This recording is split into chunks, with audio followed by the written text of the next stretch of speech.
दोस्तों, सिक्के इकट्ठे करते टाइम कई बार कुछ ऐसे चीज़ें इकट्ठी हो जाती हैं जो कि कभी कॉइन बने ही नहीं थे, या कॉइन बने थे तो उनकी अब कोई वैल्यू नहीं है। तो ऐसा ही मेरे साथ हुआ। जब मैं कॉइन इकट्ठे करने जाता हूँ, कहीं से कॉइन्स लेके आता हूँ, तो उनके बीचों बीच कुछ ऐसी चीज़ें भी आ जाती है। जैसे कि आप ये देखिए कि ये यहाँ पर हनुमान जी की फ़ोटो बनी हुई है एक तरफ, और दूसरी तरफ देखेंगे तो ईस्ट इंडिया कंपनी हाफ आना 1818। तो उसने लिख दिया 1818 का ये सिक्का है, ईस्ट इंडिया कंपनी का सिक्का है। तो जबकि ऐसा कुछ भी नहीं है, ये सिर्फ फेक कॉइन्स होते हैं, इनकी वैसे कोई वैल्यू नहीं है। पर इकट्ठे करने वालों के लिए कुछ आप समझ लीजिए कि उन्होंने कुछ इकट्ठा कर रखा है, तो उनके मन में कुछ वैल्यू हो सकती है, अदरवाइज़ इनकी कोई वैल्यू नहीं होती। ऐसा ही एक दूसरा सिक्का मेरे पास इकट्ठा हो गया है, ये भी एक कॉइन के रूप में ही है। माता दुर्गा की फ़ोटो इस पर बनी हुई है, और दूसरी साइड में देखें तो इस पर भी इंडिया हाफ आना 1835 लिखा हुआ है। ईस्ट इंडिया कंपनी का सिक्का इन्होंने बना दिया और लिख दिया कि ईस्ट इंडिया कंपनी का सिक्का, जबकि ईस्ट इंडिया कंपनी की तरफ से ऐसा कोई सिक्का नहीं बनाया गया था। तो ये भी एक फेक कॉइन है। इसके बाद आता है ये बंदर जो तराजू लेकर बैठा हुआ है, 1818 का ये सिक्का। अब देखने में तो ये सिक्का बहुत दुर्लभ लगता है, सभी सोचते हैं कि ये सिक्का तो बहुत ख़ास होना चाहिए, और इसकी दूसरी तरफ बनी हुई है ईस्ट इंडिया कंपनी, और बीचों बीच लिखा हुआ है 1 आना, और इसके नीचे फिर 1818।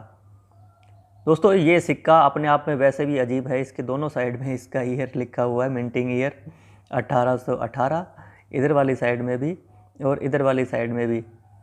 अदरवाइज़ हम जो भी सिक्के देखते हैं उनमें एक तरफ ही लिखा होता है उसका जो ईयर होता है, मैन्युफैक्चरिंग ईयर। इसमें उर्दू भाषा में भी इसने लिख दिया। इस तरह के सिक्कों की वैसे कोई ख़ास वैल्यू नहीं होती, पर कलेक्टर्स के लिए अगर वो कुछ पैसे देना चाहे, रखना चाहे, तो इस तरह की इनकी कंडीशंस होती है। अदरवाइज़ हिस्ट्री के अंदर इनका कोई भी वो उल्लेख नहीं मिलता है, कहीं पर भी ये आपको नहीं मिलेंगे। दोस्तों, उसके बाद है मेरे पास ये 1642 का सिक्का। वर्ष 1642 का ये जो सिक्का देख रहे हैं, इसमें माता पार्वती, शिवजी भगवान और साथ में गणेश जी की भी फ़ोटो बनी हुई है,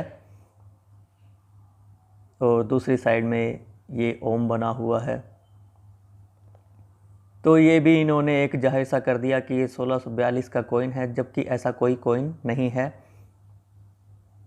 और उसके बाद आता है कि सबसे अजीबोगरीब सिक्का, जिसके बीचों बीच बनी हुई है हाथी की फ़ोटो। इस हाथी को आप देखेंगे तो ये कुछ ख़ास है कि इसको पूरी एक लाइन से बनाया गया है। देखेंगे तो एक पेन से ड्रॉ करते हुए इसकी पूरी फ़ोटो बना दी गई है, पूरी एक लाइन से ही। और इसकी दूसरी तरफ देखें तो ये यंत्र बना रखा है इन्होंने, राहु का ये यंत्र है। अब जो आप देख रहे हैं एलिफेंट, ये एलिफेंट जो होता है ये राहु को रिप्रेजेंट करता है। तो एक तरफ एलिफेंट की पिक है और दूसरी तरफ राहु का यंत्र बना रखा है। तो ये एक यंत्र ही है, ये कोई कॉइन नहीं है। इसके बाद ये है मेरे पास एक और यंत्र, इन्होंने कुछ बना रखा है। इसकी एक तरफ देखें तो ऐसे सूर्य भगवान की फ़ोटो बना रखी है जो घोड़ों के रथ पर सवार बैठे हैं, और इसकी दूसरी साइड में जो लिखा हुआ है, जो ये भी इन्होंने सूर्य यंत्र ही बना रखा, शुक्र यंत्र।